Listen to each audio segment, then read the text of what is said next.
Bonjour, c'est Dominique. Alors, je vous parle du matériel pour commencer le projet. J'ai trop hâte de voir ce que ça va donner. Alors, je vous montre la collection de papier. Alors, c'est certain que la collection de papier, vous ne la trouverez pas nulle part. Ça m'étonnerait beaucoup. Alors, c'est une collection de papier qui s'appelait... Je ne sais pas. Est-ce qu'on a une petite marque ici? Je pense que non. Alors, c'est une vieille collection de papier que j'ai acheté il y a environ 5 ans parce qu'une dame, une cliente, voulait que je lui fasse un album Scamping. Alors, j'avais déjà fait son album, puis il me restait beaucoup de chutes. Alors, j'ai pensé faire, pour l'été, avoir un petit projet facile pour tout le monde, à peu près. J'essaie de faire à peu près tout le plus facile possible, mais quand même avec un intérêt, quelque chose qui n'est pas banal non plus à faire, alors qui peut être intéressant à faire comme premier projet pour tout le monde. Alors là, on fait un folio. Alors, je vous montre ce que c'est que j'ai comme matériel. Alors, ici, il me reste des papiers. Alors, j'ai dans le 30 par 30, j'ai un. Ici, une image, je ne la prendrai pas. Je ne vais pas mettre des images. Je vais mettre juste des patrons dessinés comme ça. Alors, 1, 2, 3, 4, 5, 6, 7.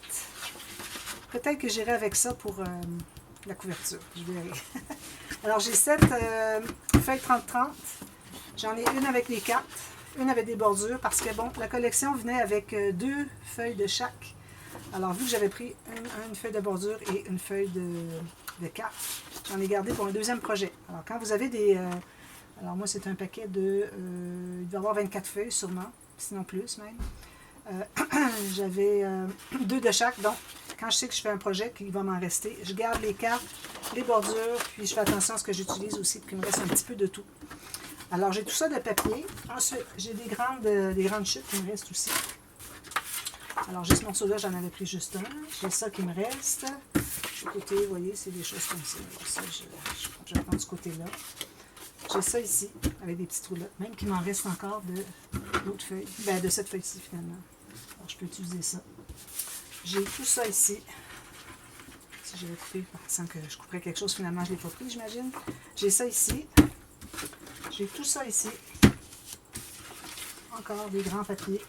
J'ai quand même beaucoup, veux pas, ça pourrait faire facilement 4 ou 5 feuilles complètes. Puis toutes sortes de petites chutes. Comme vous voyez, j'ai toutes sortes de petites chutes comme ça. On va essayer de tout utiliser au maximum. Alors ça, c'est le matériel pour ce qui est de la collection. Alors n'importe quelle collection, n'importe quel thème, ça peut être un folio pour bébé, un mariage, n'importe quoi. Alors moi, je le fais camping parce que je veux éliminer mes chutes. Vous savez, j'avais dit dernièrement que j'avais plusieurs chutes, plusieurs restants de collection qu'il faut que vraiment que j'élimine. Alors, j'essaie de faire toutes sortes de choses. Vous allez voir dans les prochains mois, ça va toujours être des collections probablement que vous ne connaissez pas. Mais vous pouvez adapter comme vous voulez. Alors, une collection de 24 feuilles de action, il n'y a pas de problème. Là. Vous allez pouvoir faire quelque chose. Vu que vous aimiez les motifs. Idéalement, on voudrait avoir des cartes aussi. Des bordures, c'est toujours bienvenu. Quand on fait des pochettes, des bandes transverses, j'aime beaucoup. Et puis aussi, moi j'ai acheté à part une feuille de stickers parce que là je n'avais pas. Puis d'ailleurs, quand j'avais fait l'album pour la cliente il y a 5 ans, j'avais acheté une feuille de stickers aussi. C'était bienvenu dans la collection pour décorer finalement. Regardez, c'est joli, trop mignon. Alors pour ceux qui veulent savoir à quel endroit je l'ai acheté, alors ça c'est pour les Canadiennes, c'est chez Michaels, dans les stickers, l'allée des stickers. Ensuite, alors vous allez avoir besoin de la cartonnette. Je vais vous donner tout de suite les mesures. On va commencer tout de suite avec le montage du folio. Vous allez avoir besoin du papier de base. Alors moi, je vais prendre du blanc. Je crois. Parce que je vais aller avec du blanc. Tous les papiers vont ressortir, ça va être parfait. Ici, moi, j'ai du 216 grammes. Alors, 250, ce serait parfait. Mais plus que ça, ce serait peut-être un petit peu trop épais. Quand on arrive pour plier, ça fait de l'épaisseur. Surtout quand on fait des folios, si moi, je vous donne des mesures, que finalement, votre papier est beaucoup plus épais, bien là, ça ne fonctionnera pas. Peut-être que ça ne fermera pas. Mais je vais tenter d'avoir un petit peu de marge de manœuvre. C'est toujours difficile quand on fait des folios parce qu'on veut remplir. On dit, ah, il reste encore de l'espace. On veut remplir. Alors, je vais essayer de ne pas trop remplir finalement. Puis, j'ai toutes sortes de papiers ici qui s'agencent bien avec la collection. Alors, des papiers unis. Ici, j'ai du 176 grammes, mais pas de problème. Ça peut très bien faire parce que c'est pour des espaces photos. Ou des mécanismes de pop-up peut-être. faire un, deux petits pop-up. Je voudrais en profiter pour vous dire que pour les pop-up que vous allez voir dans les projets que je vais faire dans les prochains mois, alors j'essaie de prendre des pop-up faciles. Sûrement vous allez voir la répétition, je ne peux pas changer les pop-up à chaque album au folio, avoir des pop-up différents. Alors ça ne fonctionne pas. Moi, c'est quand même assez limité, les pop-up, super faciles. Donc vous allez les voir répéter, mais bon, si vous voulez, vous pouvez faire un autre. Si vous pensez que vous avez les capacités de faire un petit peu plus difficile, je vais mettre le mien. Peut-être que vous pourriez en faire un plus difficile, mais attention, toujours respecter le gousset ou l'épaisseur que mon pop-up va prendre. Si j'ai un gousset qui vient par-dessus, alors il ne faudrait pas faire plus gros qui fait que le gousset ne suffira pas, parce que là, tout le reste ne fonctionnera pas. Alors, il faut vraiment y aller avec les goussets. Pour ce qui est des goussets, moi, je vais toujours vous donner les mesures. Ici, je vais vous donner les mesures au départ de mes cartonnettes pour ce projet-ci. Mais après, je ne vous donne pas de mesure. Je vous dis, bon, vous faites 2 mm de moins, 1 cm de moins, etc. Laissez-vous un gousset de 3 mm. Bon, je vais faire ça comme ça. Mais je ne vais pas donner les mesures à chaque morceau que je vais couper parce que ça ne finirait plus. Puis en plus, du fait que moi, je fais ça en vous donnant des comparaisons comme 3 mm de plus ou de moins, surtout 5 mm de moins, etc. C'est pour que vous puissiez faire dans un format différent. Alors, ça, je le dis souvent, mais je le redis pour les prochains mois. Alors, ça sera dit. Alors, je vous donne l'exemple de ce que j'ai ici, mes cartonnettes. Alors moi, j'ai trouvé, quand je suis arrivée, alors je suis à ma maison d'été, j'étais venue, j'avais travaillé quelque chose le mois dernier, là, finalement, on n'a pas pu revenir pendant un petit bout de temps. Alors, j'avais vu que j'avais fait des cartes ici. J'ai dit, ben là, je vais réutiliser mes deux cartes, au moins ces deux cartes-là, pour mettre dans les doublures de pages. Alors, j'ai dit, ben, je suis partie de ça pour, justement, faire le format de, de mes... je vais prendre le numéro 5 ici, de mes cartonnettes, de mon folio. Alors ici, à cause que je sais qu'ici que ça va être collé, la bande de collage, pas la bande de collage, la doublure de page va être collée ici, donc ça va dépasser ici. La doublure de page va probablement arriver ici, donc ça va être parfait. Puis la largeur, j'aime bien avoir un tout petit peu plus au cas où ça rentre trop serré. Mais à la limite, je peux toujours recouper un peu si je veux. Mais bon, je veux réutiliser ces cartes-là. Je les avais sous le nez, je dis, ben, je vais les réutiliser. Donc, alors là, je vous donne les numéros. Alors, pour ce qui est des couverts extérieurs, alors vous avez le numéro 1, non, excusez, numéro 3 et numéro 5. Ça, c'est les couverts extérieurs. Okay? Vous allez avoir la tranche entre les deux, qui est quand même assez large, pour pouvoir mettre des choses de chaque côté. Ensuite, vous avez, alors ici, j'ai pris exactement, ben, à peu près, à 1 mm près, la moitié de ce que j'avais ici. Alors, si vous voulez mettre des aimants, deux paires d'aimants, vous pensez mettre des aimants, comme je disais, excusez, j'ai été interrompue. J'ai coupé pour ça. Il faudrait que vous ayez un petit peu moins. Alors ici, moi, j'ai peut-être 1 mm, 2 mm de moins. Je m'étais dit que je ne mettrais pas d'aimant, mais bon, finalement, mon morceau qui était celui-ci, je l'avais coupé un petit peu moins que la moitié, donc bon, je vais pouvoir mettre des aimants peut-être. Mais ça reste que, si vous pensez mettre des aimants, il faut vous garder 1 mm de moins sur chaque morceau que la moitié de la tranche principale qui est numéro 4. Donc, le numéro 2 et numéro 6, pour que vous ayez la moitié ou 1 mm de moins sur chaque morceau que quand on les met à côté, si on a un bon 2 mm entre les deux. D'accord? Puis à ce moment-là, vous allez pouvoir mettre des aimants. Alors, eux, ils vont aller ici. Numéro 2, numéro 7. 6, excusez, je vais tout mêler. Numéro 1, ça va être la couverture qui va être en dedans ici. Parce que c'est un folio qui ferme en deux.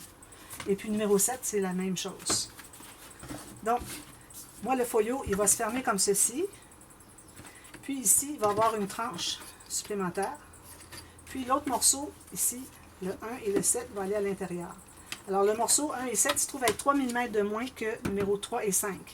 À cause que quand on va avoir tout installé ça, je vais le mettre de côté ici. Alors lui, il va être là. Alors lui, si je le fais arriver ici, si je le fais à la même hauteur que lui, probablement que ça va buter, puis ça ne sera pas droit, les côtés ici. Alors c'est pour ça qu'on fait toujours à peu près 2-3 mm de moins pour les couvertures qui vont être à l'intérieur. Le numéro 1 et le numéro 7 de nos 7 morceaux. Donc, je récapitule. Alors, 1, 2, 3, 4, 5, 6, 7. Je ne sais pas si vous voyez tout parce que, bon, la caméra, je ne sais pas si elle prend tout. Là, je vous donne les mesures. Alors, la mesure du premier morceau qui se trouve être la couverture extérieure, c'est-à-dire numéro 3 et numéro 5. Alors ici, je me trouve à avoir 16,5 cm par 20. Le numéro 3 et le numéro 5 ont la même mesure. Alors, tous les morceaux vont avoir 20. D'accord? Ici, pour le numéro 4, qui est la tranche principale, Alors, on a la même chose, 20. La largeur, j'ai 5,8 cm. Les deux petites tranches secondaires, je me trouve à avoir 2,7 deux fois. Et puis, pour les numéros 1 et 7, qui vont être les couvertures qui sont à l'intérieur. OK? Alors, comme je vous dis, on a 3 mm de moins. Donc, excusez, il y a un train qui s'en vient. Alors, je suis à 16,3. Alors que ici, j'étais à 16,5. Donc, vous voyez, j'ai 16,3. Alors, j'ai 2 mm de moins, c'est parfait. D'accord? Alors, on a tous ces morceaux ici. Là, vous allez couper des bandes de papier de 2 cm. Vous faites une ligne de pliure au centre, sur le long, toujours dans le sens du grain. Alors, si vous regardez une feuille ici, si vous faites ça ici, vous allez voir que ça plie très bien. Si vous le faites ici, ça plie moins. Alors, vous voyez l'arc que ça fait à comparer à celui-ci. Grosse différence. C'est pas parce que je le presse moins. Quand même je le presse plus, vous voyez l'arc en haut ici, il est très grand. Ici, il est beaucoup plus petit. Donc, ça veut dire que le sens du grain est dans le sens que c'est plus petit. Donc, toujours des bandes comme ça pour pas que ça craque. Sinon, si vous coupez dans le sens, comme je regardais celle-là, je faisais ça, je dis non, c'est pas le bon sens. Si je coupe dans ce sens-ci, quand je vais plier, ça va craquer. Alors, ça, c'est important. Alors, j'ai 8 ou 9 bandes pliées en deux. Alors, une ligne au centre, pliée sur le côté montagne. Alors, on va commencer à les installer. Alors, j'ai biseauté jusqu'à environ 1 mm et demi du coin, parce qu'on veut que ce 1 mm et demi-là couvre la tranche de la cartonnette. Alors, c'est comme ça qui fait que ça va cacher la cartonnette. Alors, on fait ça. Là, maintenant, on prend de la colle. Moi, je prends toujours de la colle liquide pour faire ça.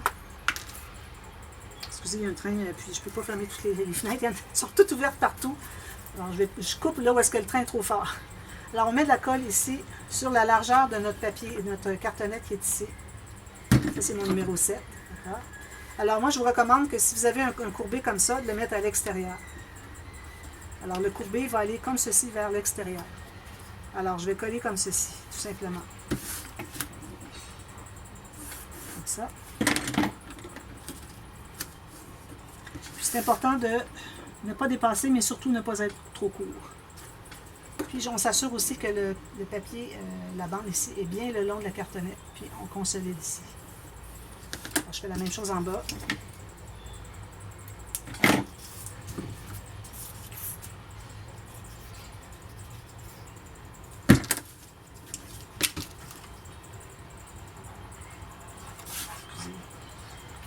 La même chose en bas ici. Pour que ce soit trop court. Je presse.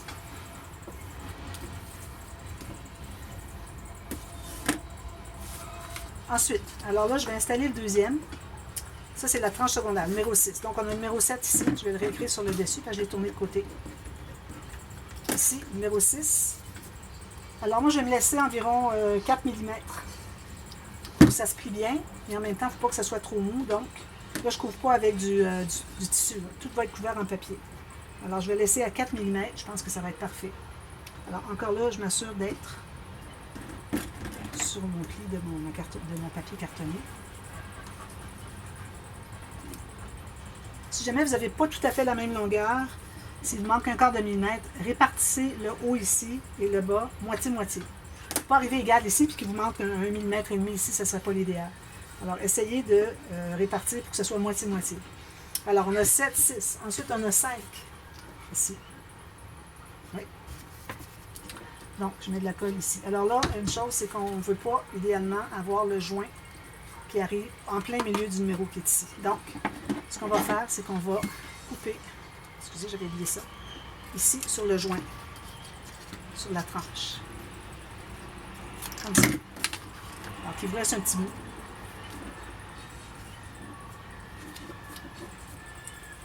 Ensuite, on en ajoute un autre. Ce qu'on va faire, c'est qu'on va faire le bout tout de suite ici. Alors lui, on va tailler jusqu'au bout ici, à peu près dépassé ou pas. Puis, faire arriver ici. Il ne faut pas que ce soit trop court. C'est mieux d'être un petit peu plus long que trop court, quitte à l'ajuster après. C'est le train est terminé. Alors, Le train, on vient qu'on ne l'entend plus ici. Nous, ça fait notre 6e année qu'on est ici.